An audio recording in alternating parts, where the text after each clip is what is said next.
Hello. Good morning, everyone.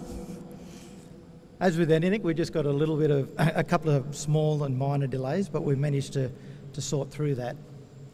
I'd just like to welcome you all here today. And my name is Sean Gordon. My people are the Wankamara and Barkindji people of the Corner Country. The Corner Country is out on the New South Wales, Queensland and South Australian border.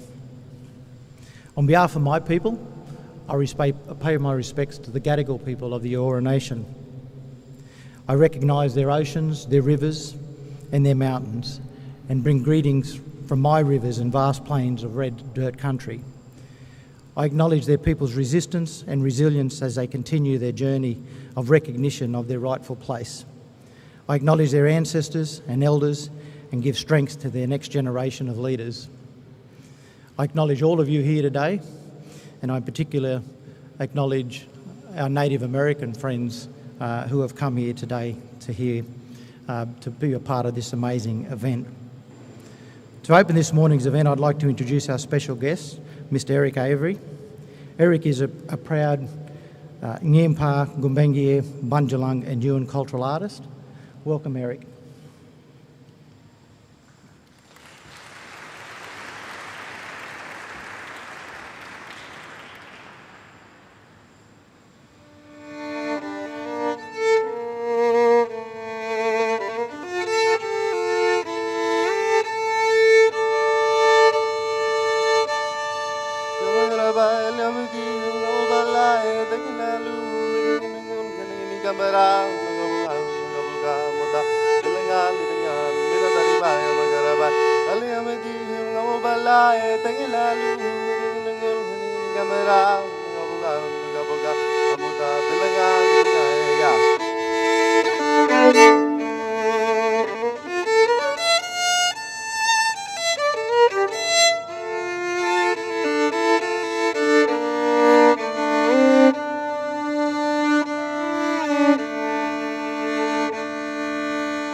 Thank you very much, Eric.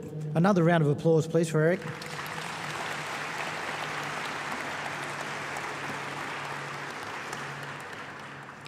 I'm really not sure what happened in my genes because I've got no artistic talent whatsoever.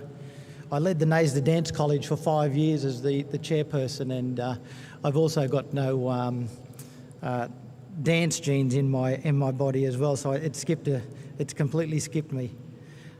That was amazing, Eric, and just closing my eyes and being a part of that and seeing those two cultures come together is pretty mind-blowing. Well done and congratulations. Just some housekeeping before we kick off. The toilets are to the back of the room. In the event of a fire, I think we're pretty safe. However, there is a meeting area at the front. As we go to the front, there'll be security at the front that will guide us to a meeting place. I'd like to welcome here today the special guests, our dignitaries and our fellow Australians. We are delighted to welcome political, religious and legal and Indigenous leaders here today on the 5th anniversary of the Uluru Statement from the Heart, which was developed through an unprecedented process of engagement, consultation and dialogue of Indigenous Australians across the country that led our people uniting behind a position of voice, treaty and truth. I'm pleased and proud to say that I was a part of that process, and not a part of the process, but also signing the document. I remember sitting up at 5 o'clock in the morning with Noel Pearson and the late Jimmy Bostock, top and tailing the Uluru Statement before it was read out by Megan Davis. And to be read out to unanimous support and a standing ovation from Indigenous leaders from right across the country was a pretty powerful statement in itself. And so I'm pleased that we're here today with religious leaders from across the country to support what Indigenous people have put forward in the Uluru Statement from the Heart. I warmly welcome everybody to this most unique and humbling of locations, the Cutaway at Barangaroo. We're in the midst of contemporary artwork of the 23rd. Now this word was a tough word, and I can tell you in trying to work it, I got several advice. Biennale. For those who had tried to work out what that word meant, biennale. I'm not even sure who sits down and tries to write these words or come up with them, but I can tell you it's a new one to myself. I want to thank our partners and our supporters, especially Dr. Henry and Marcia Pinskia. Thank you for your support, and particularly your support for the Radical Centre Reform Lab.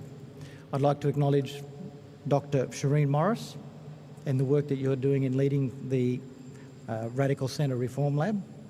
I'd like to thank Macquarie University, which is where the Reform Lab sits, and thank them for their continued support.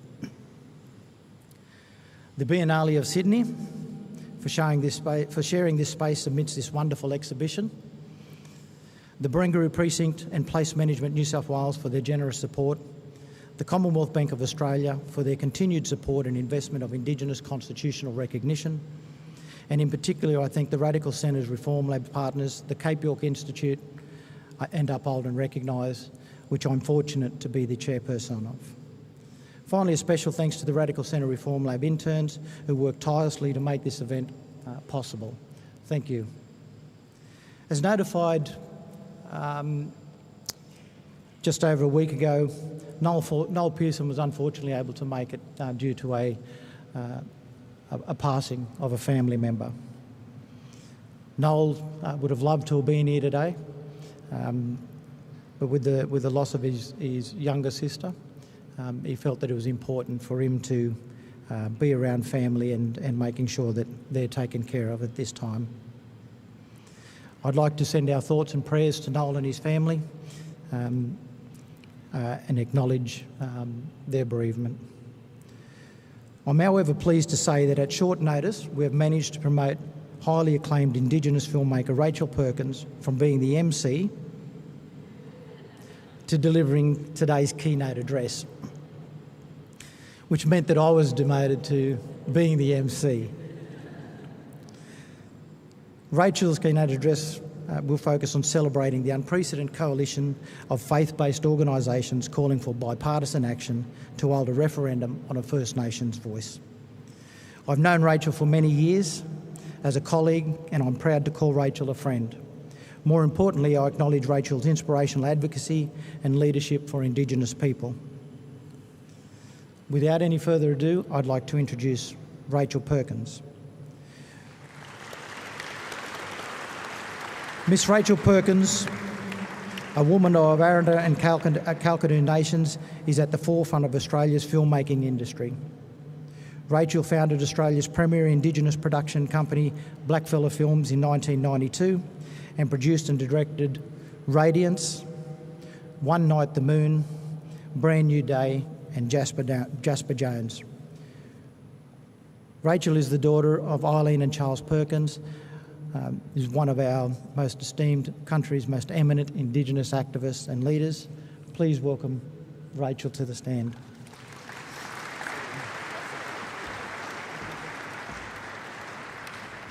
Thank you, Sean. With that musical introduction, really set the tone. And seeing you all today here and talking to you, I really feel like the spirit of this gathering is very present amongst us today. And on behalf of you all, I know that we want to send our best wishes to Noel.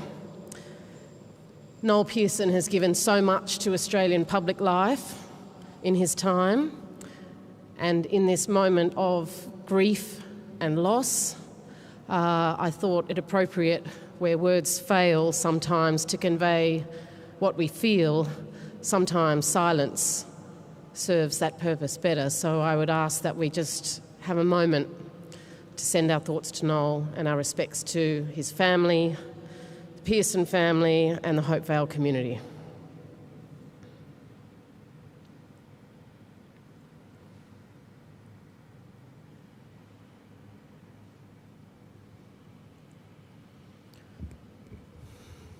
I pay my respects to the Gadigal and Wongal people whose lands we gather on today and whose lands I have made my home in. But my spiritual heart resides in the desert, in the centre of Australia, in my grandmother's country, Aranda country. And today is a spiritual gathering, unprecedented spiritual gathering. And I thought I would like to convey something of my own religion to sit alongside the world's religions represented by these religious groups today. And it is fitting to draw on a women's tradition that we use when we open our religious ceremonies in Australia. It's fitting because I am a woman, but we're also in this place that takes the name of Barangaroo, a Camaragal woman whose country we are in and who greeted the First Fleet on their arrival. So I'd like you to take your mind away from this place for a moment, if you may, and imagine the desert in Central Australia at night time as we would perform our ceremonies. Lit by the campfires, the women who dance in the red earth of Central Australia, and the Algera amongst us, which is conjured in our ceremonies. The Algera in our language is translated as the dreaming in English. As they dance, the words that are sung in Aranda conjure the Algera, and I wanted to share with you those words from those ancient songs that are passed down through thousands of years to someone like me to continue those traditions. And this is the words of the opening ceremony that the women sing. Because I am a woman, I shine. The Spirit is with me in the sky. Standing in the sky, in the midst of the spirit, I stand in the midst of the dreaming. We shine within the dreaming. We glitter like in a dream. So I can't do justice to those words or the dreaming, the Algeta, here alone without those women on stage in a suit in Sydney. But if together we take this country to a successful referendum, which I have confidence that we will, I will bring the women from my community here and we will ochre up, as we say, and we will bring our song and our Algeta and we will bring the spirit to be alongside yours and celebrate the country as we move forward together in unity. It is an unprecedented moment today of great national significance, I believe. There has never been such a gathering of religious groups who have supported Aboriginal and Torres Strait Islander people. These include the Anglican Church of Australia, the Australian Catholic Bishops' Conference, the Australian National Imams Council, the Australian Sangha Association, the Executive Council of Australian Jewry, the Hindu Council of Australia, the National Council of Churches in Australia, the National Sikh Council of Australia, and the Uniting Church in Australian Assembly. What a lineup. Please put your hands together for these groups.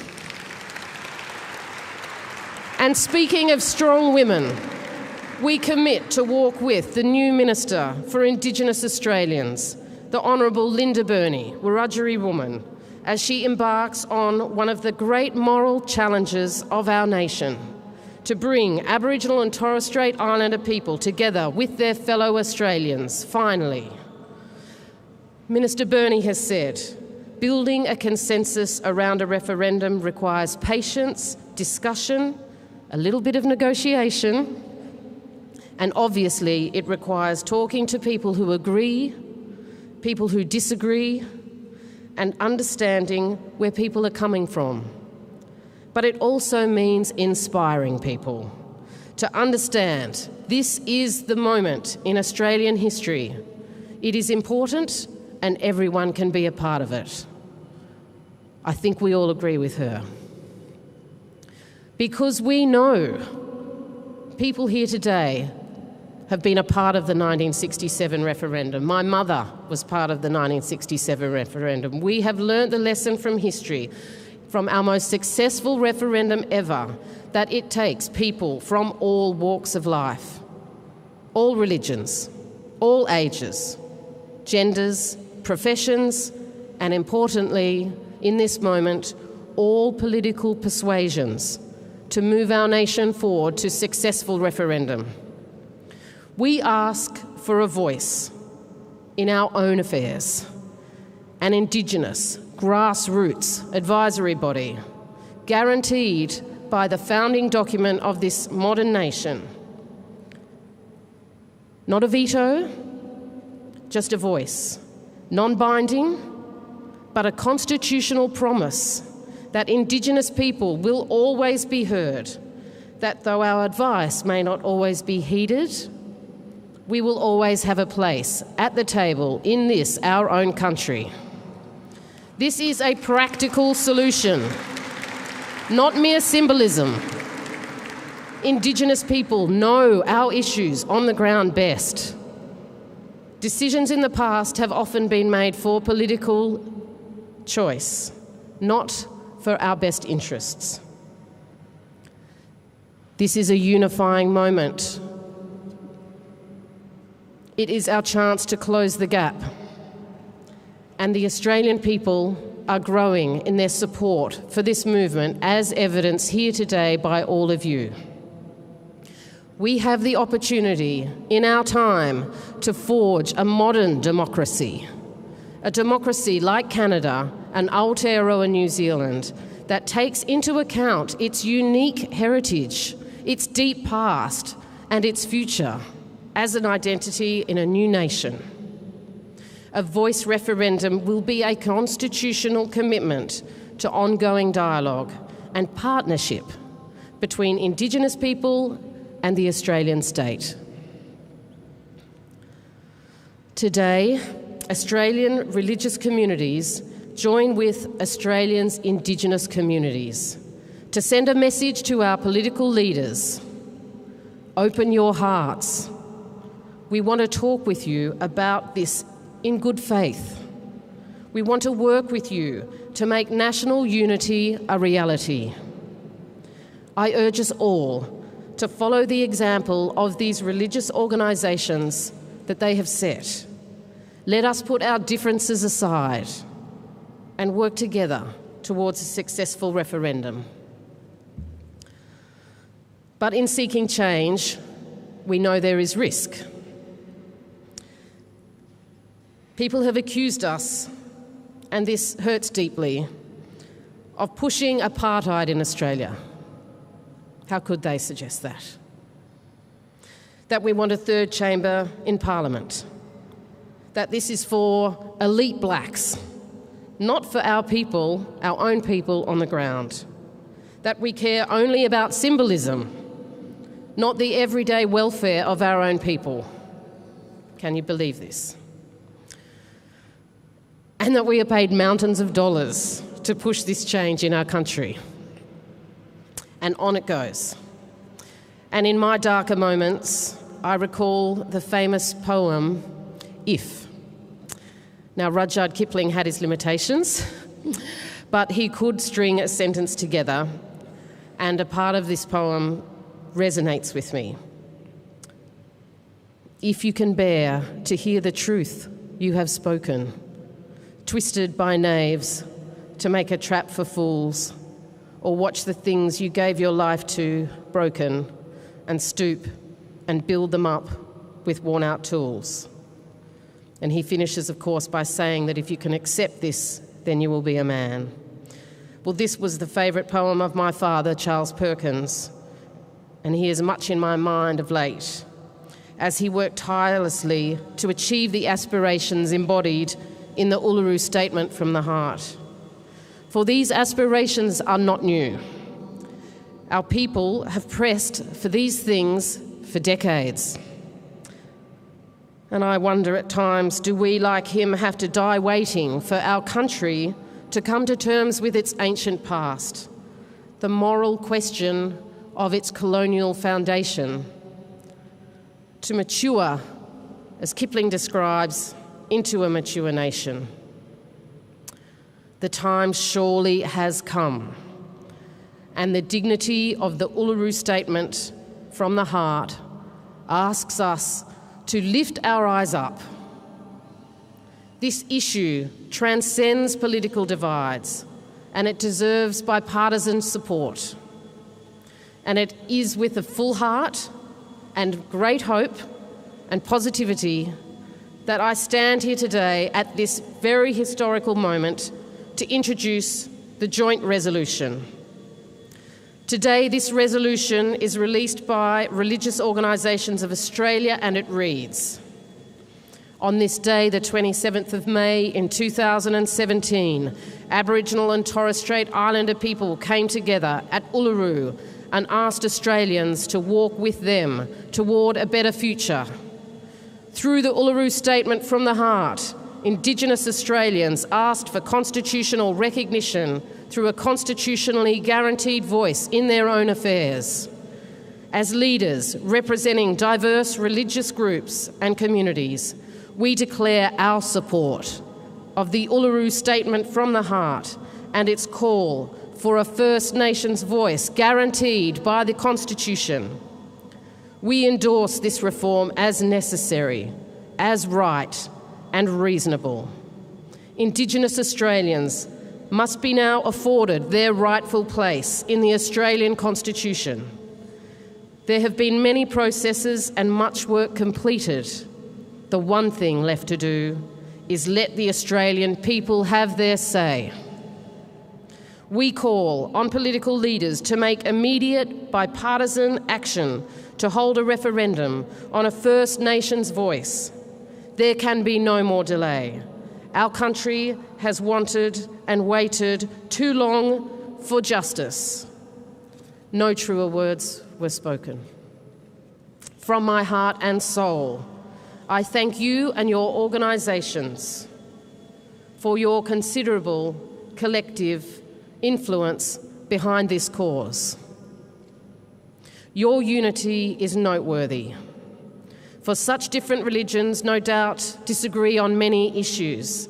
Yet, in this age of increasing polarisation, you have transcended difference of belief, culture and tradition to agree on this one true thing, that a constitutional voice for Indigenous people is necessary, right and reasonable. That you have united in support of this reform speaks to your moral conviction about the justice of this proposal, your empathy and generosity of spirit, and to the ability of the Uluru Statement to bring Australians together. I hope that each of your organisations will continue to advocate alongside us. I ask you to each deliver your message to our politicians and to pray for bipartisan cooperation on a voice referendum. And I end by asking that when this referendum is called, to join us in working hard to secure success in this, the most important of votes. Thank you.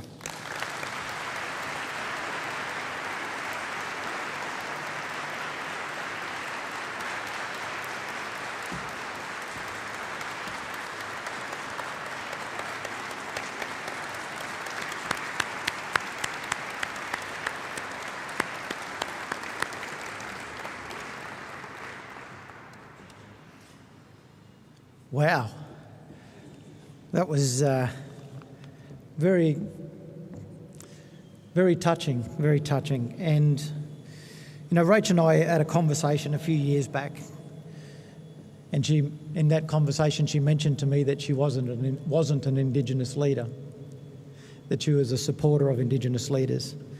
Rach, you are an Indigenous leader.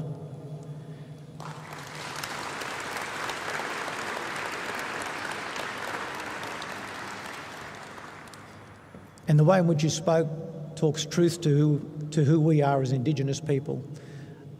And a simple document of the Uluru Statement and what that document was asking for of our fellow Australians. And I think in that speech, Rachel clearly nailed the message and what it is we're seeking. I'd now like to call up Dr. Shireen Morris and thank all the signatories.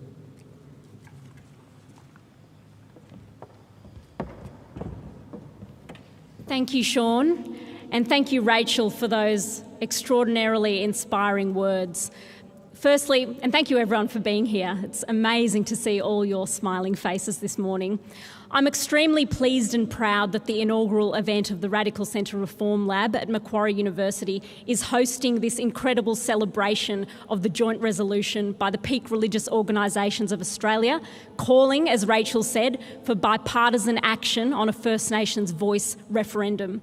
And especially to the law school, I haven't been there long, so I thank Macquarie University for supporting me to establish the Reform Lab, and I join with Sean in thanking Henry and Marcia Pinskia deeply for their support. I also thank Noel Pearson and Cape York Institute for their partnership with me in this work for over a decade now, as well as Damien Freeman and Uphold and Recognise for his collaboration over the last 8 years. Just one thing about the Radical Centre. It's about coming together across political, cultural and ideological divides, and that's what today's about. Today we've seen an unprecedented show of unity and solidarity across differences of belief, culture and tradition in support of a First Nations voice referendum. And what a fitting location, with ancient rock walls looking down on cutting-edge contemporary art, and with Eric Avery's music echoing against the rock face, an artful fusion of traditional and Western, ancient and new. So for me, as an Indian Australian contributor to this cause, today is also an expression of what Noel Pearson calls the three parts of Australia's national story. There is the ancient Indigenous heritage, which is written in the landscape and which echoed through Eric's song. There is our inherited British institutions, the democracy, the rule of law, which makes Australia such a great country. And of course, there is our rich multicultural achievement, which is on such vivid, amazing display here today. The radical centre arises through the melding of opposites. It's about the unique balance and synergy you can create when you get that mix right between old and new, conservative and progressive, left and right. And a constitutionally guaranteed voice, properly understood, is a radical centre reform. It reconciles Indigenous aspirations for empowering, substantive, a voice in their own affairs with conservative instincts to uphold the Constitution. So I'm proud that the Radical Centre Reform Lab has helped facilitate this today, and I'm inspired by this growing community consensus that we can see. I'd now like to call on the joint resolution signatories to come up to the stage to sign the document and to receive a gift from Rachel. Not every head of each organisation could be with us today, so where the head is not present, I'll call a representative to sign on the organisation's behalf. Could I please call Bishop Chris McLeod, representing the Anglican Church of Australia?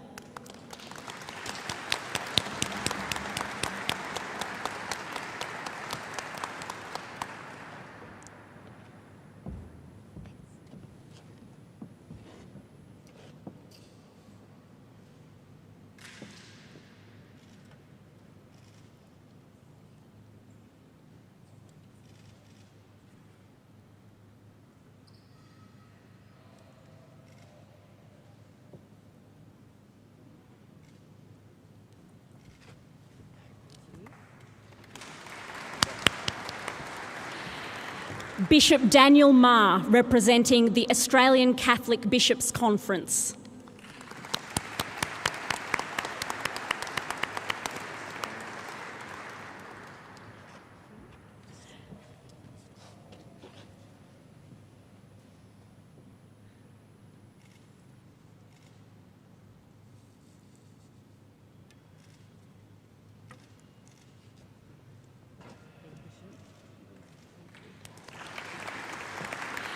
Imam Ibrahim Dadoon, representing the Australian National Imams Council.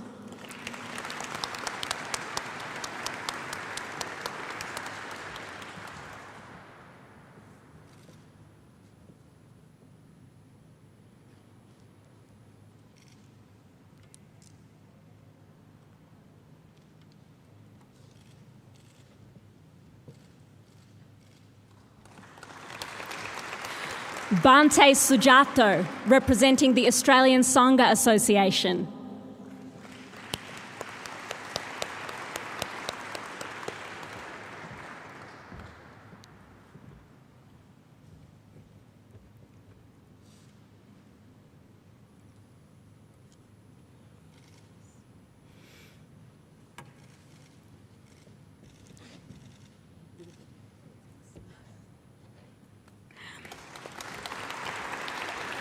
Bhagwat Chauhan, representing the Hindu Council of Australia.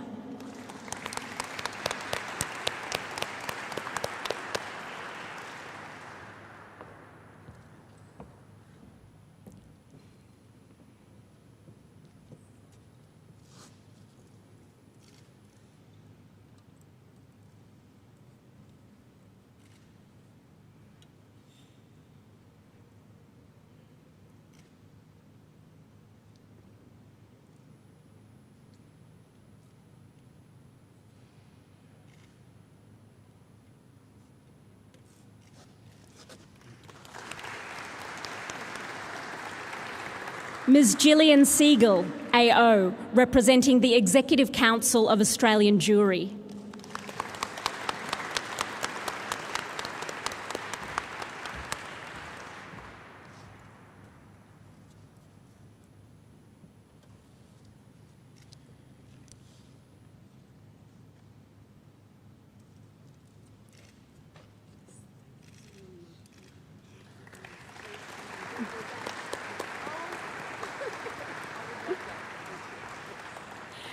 Ms. Liz Stone, representing the National Council of Churches in Australia.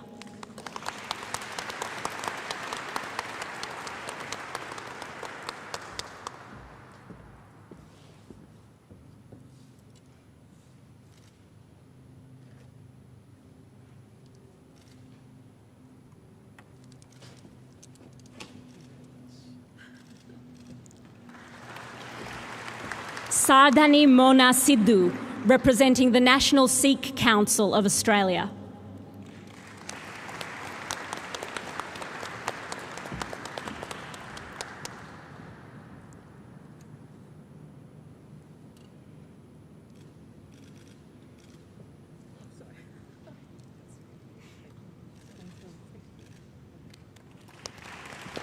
And Mr. Rob Floyd, representing the Uniting Church in Australia Assembly.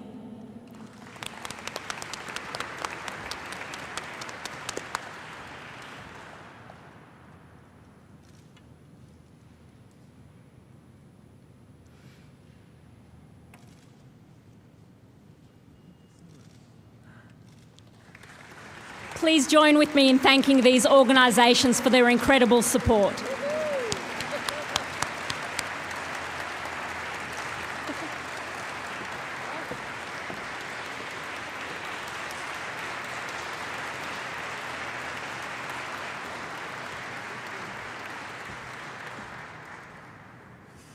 Thank you.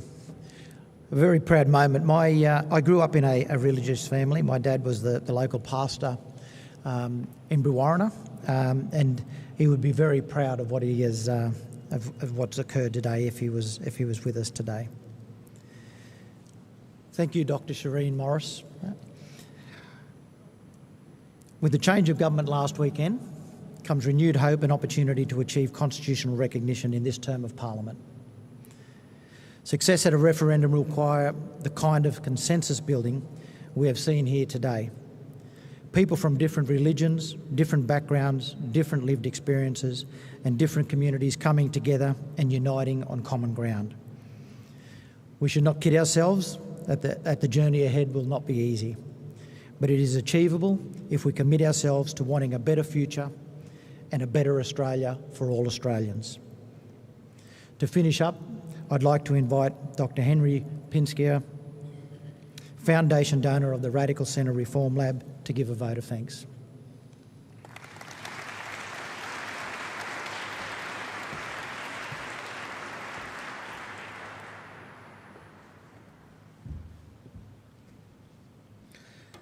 Thanks, Sean. Can I begin by acknowledging the Gadigal people of the Eora Nation and pay my respects to their elders past, present and emerging. What an incredible morning it's been. And did everybody notice that when just as Rachel finished reading the resolution, the sun broke through and it warmed up. And whilst I always take these things with a grain of salt, one must be really inspired, because I came from Melbourne where it was cold and I didn't expect it to be cold here this morning. But it's warmed up, and the resolution no doubt has played a major role in that occurrence. As a kid growing up, you have heroes. And for me, a typical Aussie kid, albeit from Melbourne, so with apologies to my Sydney brethren here, as a kid growing up, my heroes were Aussie rules footballers, as well as cricketers, of course. And in the Aussie rules context, when I was a kid, there was a bloke called Carl Dittrich who played for St Kilda, who was a hero of mine.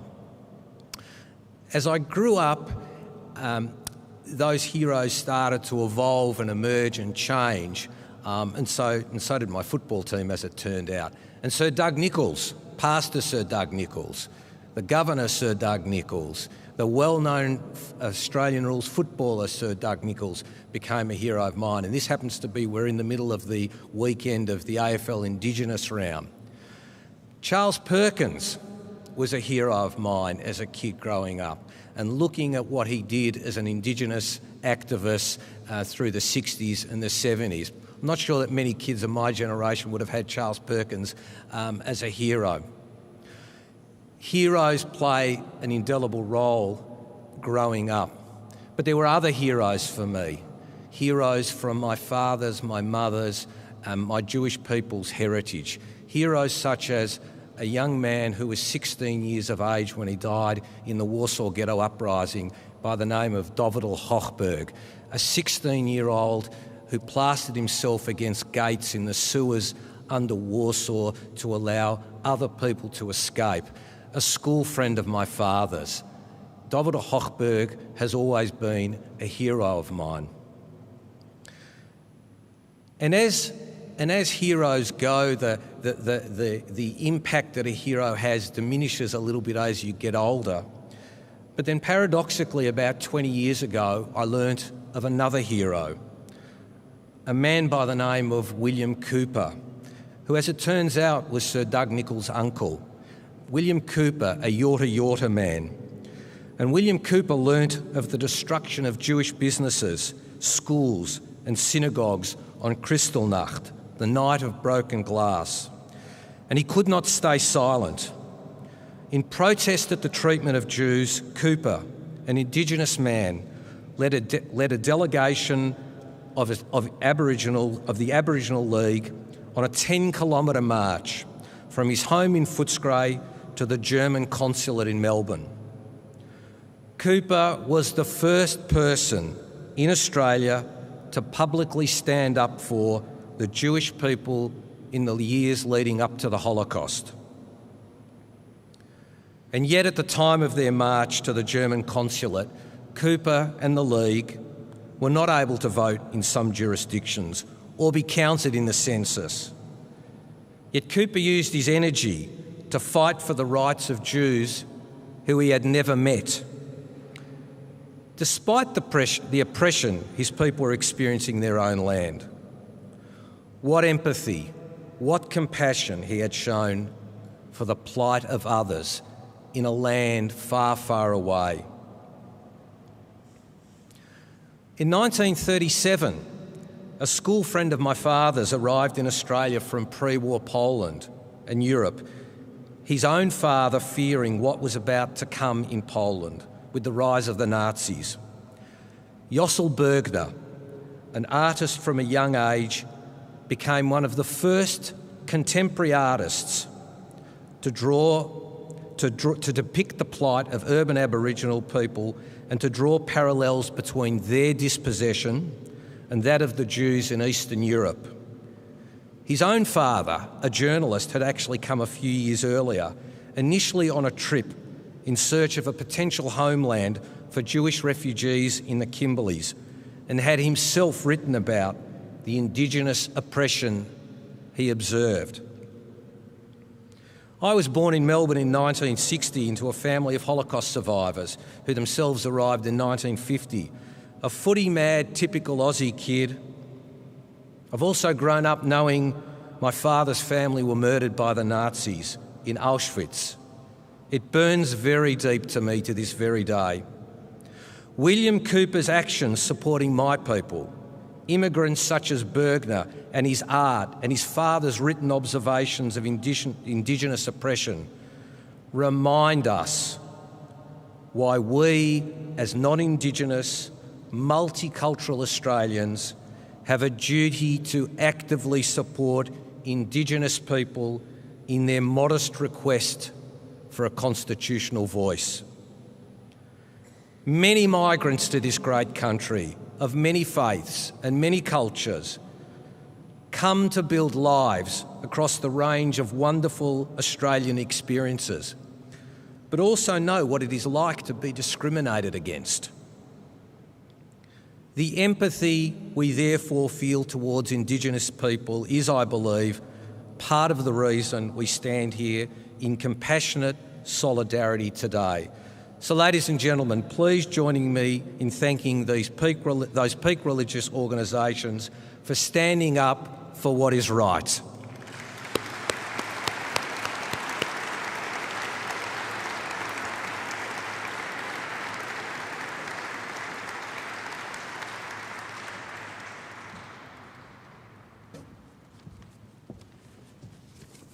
Thank you, Dr. Henry Kissinger. Pinskia. We did practice that outside, so it's. But look, firstly, I just want to say congratulations and thank you all. Signing the document is the easy part. The challenge now is to go out and speak to your congregations, your family members, and have that hard conversation, because we do want to settle this in this term of Parliament. We do want the Australian people to support our people's plea for an Indigenous voice in the Constitution, recognising our rightful place within the country. I'd like to thank you all for coming today. We do have this space until 10:30, so we do have morning, we've still got morning tea outside, but please take the time and the opportunity to catch up with each other. If you want to learn more about Indigenous constitutional recognition, you can speak to Shireen and Damien, and they'll be able to point you in the right direction. But again, thank you all, and thank you for being a part of this remarkable occasion.